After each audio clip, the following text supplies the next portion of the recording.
К 2030 году высокоскоростным мобильным интернетом обеспечат все малые населенные пункты России с численностью жителей от 100 человек.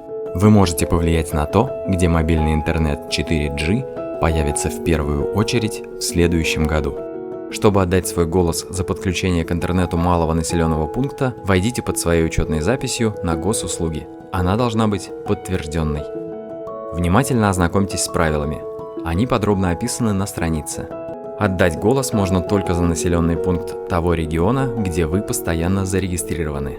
В голосовании не участвуют жители Москвы и Санкт-Петербурга. Проголосовать можно онлайн через госуслуги или направить бумажное письмо Почтой России. Для начала разберем процесс голосования онлайн через госуслуги. Для доступа к голосованию в вашем личном кабинете обязательно должен быть указан адрес прописки или фактического проживания. Если их нет, система предложит заполнить недостающие данные. Для этого в личном кабинете выберите пункт «Документы и данные». Поле адреса находится сразу под данными паспорта. Заполните ваш адрес постоянной регистрации. Теперь вернитесь к странице голосования. Внизу экрана, в строке поиска, впишите название населенного пункта, где должен появиться мобильный интернет.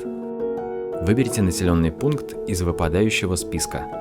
Если вы ошиблись или хотите изменить свой выбор, нажмите кнопку «Нет».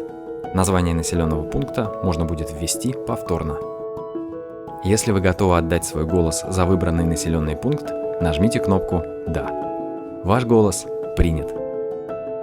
Следить за ходом голосования можно на главной странице в рейтинговой таблице. В декабре 2021 года на сайте появится информация о результатах голосования. Второй способ проголосовать – отправить бумажное письмо в Министерство цифрового развития, связи и массовых коммуникаций. Этим способом могут воспользоваться те, у кого нет доступа к интернету. Можно написать письмо в свободной форме, где указать название, округ и регион населенного пункта, в котором должен появиться интернет. Обязательно указать в письме фамилию, имя, отчество и адрес прописки. Это необходимо для учета голоса. Если вы проголосовали по почте, следить за ходом голосования можно в прессе или по телевизору.